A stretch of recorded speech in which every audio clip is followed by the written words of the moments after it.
The Selfish Path to Romance. Download Chapter 1 for free at drkenner.com. And here is a question that I received on jealousy. Have you ever felt jealous? It's going to open up a file folder in most people's minds. And it starts off very excitedly. Greetings, Dr. Kenner! Exclamation point.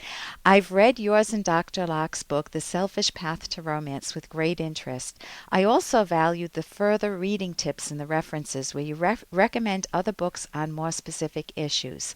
I wonder if you've written anything like it on jealousy and or could recommend a book that covers that topic of jealousy and how to deal with it in a rational manner.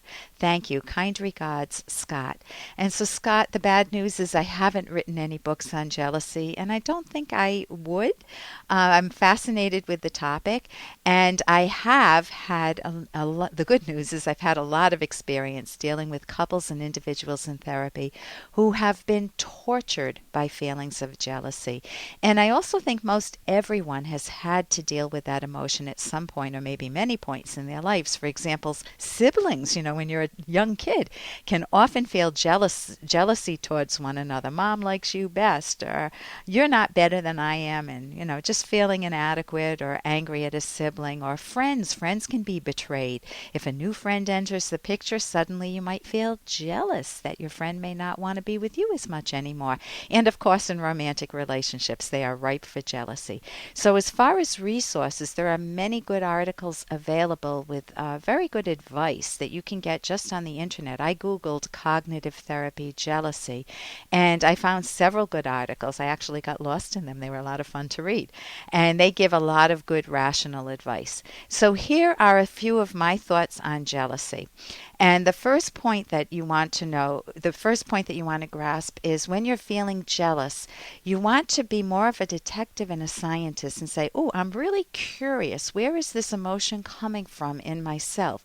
You want to understand the source of your own jealousy, and that's going to be key. What is causing you, or if it's your partner, to feel jealous? And of course, you can only introspect about yourself. You're guessing about what the other person's feeling, unless they speak openly to you. So let's look at this from the jealous person's perspective, and we can, spend a little time in a moment looking at the person who's being accused, what their experience is like. So when you feel you can feel jealous when you're with your partner at a party and he smiles admiringly at another woman, or maybe he jokes playfully with your best friend. Or maybe you're the guy and you're the woman, your partner, goes over to another man and starts teasing him with some sexual overtones and is dressed very sexy and seems to be coming on to him. Or maybe she seems to mention her coworker's name too often. And she will say, well, Tom did this and Tom did that. So you want to normalize this. First, it's normal to feel anxious. Oh my God, what if I lose this person I love? I'll be devastated. It can kick up all sorts of insecurities. I'm not good enough, or she's bored with me, or our sex is boring and it's infrequent, and perhaps she is interested in someone else. You could feel betrayed or contemptuous. I'm feeling completely invisible and I won't let anyone treat me this way. You can feel trauma from past relationships. My dad cheated on my mom, and now I'm worried that my husband's cheating on me. And of course, you can feel angry. How dare he pay so much attention to her and so little to me? Or it's not fair that she sent her coworker flowers because this person's sick. I feel invisible. So what does it do? It just stirs up all our own insecurities and our view of relationships. It can inflame our doubts and feelings of jealousies. And maybe we can even feel some guilt. Maybe you have had wandering thoughts of another guy or gal and now think your partner is doing likewise because you've done that before. So if you profoundly love your partner, you're going to feel profoundly sad. What if he leaves me? You'll feel anger. How dare he betray me? You'll feel confused. What if it's my fault? I haven't been paying too much attention to our relationship, or we've been arguing recently. So that's the experience of jealousy. Now let's look at what are the typical behaviors. How do we cope when we feel jealous? Hey, I got to interrupt this because we've got to pay some bills. 30 seconds, that's it. A very quick ad, and then Ellen will be back. Romance. I wish I knew more about what girls want from a relationship. Boy, I wish I knew more about what I want. Where's that ad I saw? Here it is.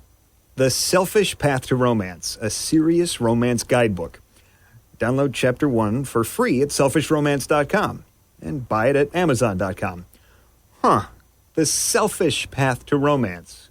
That is interesting. Now let's look at what are the typical behaviors. How do we cope when we feel jealous? Well, typically you have what's called hypervigilance. You're watching your partner. What's he doing? What's he saying to her? Has she been calling him? Let me check his emails. Let me check his texts. Let me observe his behavior with her under a microscope. Maybe you accuse. That's another typical behavior. You love him more than you love me. Or you're sarcastic. Why don't you just jump in bed with him or her? Or you might feel contemptuous, those glares or that sneering at the person. Or you might try to pull for pity, pouting, or begging for reassurance. Are you sure you love me? Do you really love me? It sounds, we won't go there. So what effects do those have on a relationship? Well, you know the result. They're all corrosive. And what is it like to be on the receiving end of jealousy? Let's say that it's totally unfounded. You're not interested in anybody else. You love your partner, and you just feel like, oh my God, I'm being attacked. What's going on with my partner? I'm feeling annoyed with her. I'm frustrated. I'm powerless to do anything. Is this the right person for me? You can see how that corrosiveness jumps in. And you may feel blindsided. Could I be doing something that I'm not even aware of that's causing my partner to feel threatened? So this is all food for thought. If the jealousy is founded, you'll feel guilty. I have been flirting, I have been fantasizing, and maybe you even cheated. So what can you do about it if you are feeling jealous? Well, first know that everybody is unique. Everybody has their own past histories, their own insecurities or self-confidence, and they've all had relationships are all different. So the first thing you need to do, as I said, is understand the triggers and the deeper causes of your own personal emotion of jealousy. What is this triggering? What is triggering my feelings? What am I saying to myself? What is the evidence that it's true? And what is the evidence that it's not 100% true? A thought record in the book Mind Over Mood would help you very much there. What are the alternatives? Think of how you can value yourself more and value the relationship more. And you want to be reasonable. You don't own your partner doesn't own you. And you'll occasionally have positive feelings towards other potential partners, but that doesn't mean you want to leave the relationship.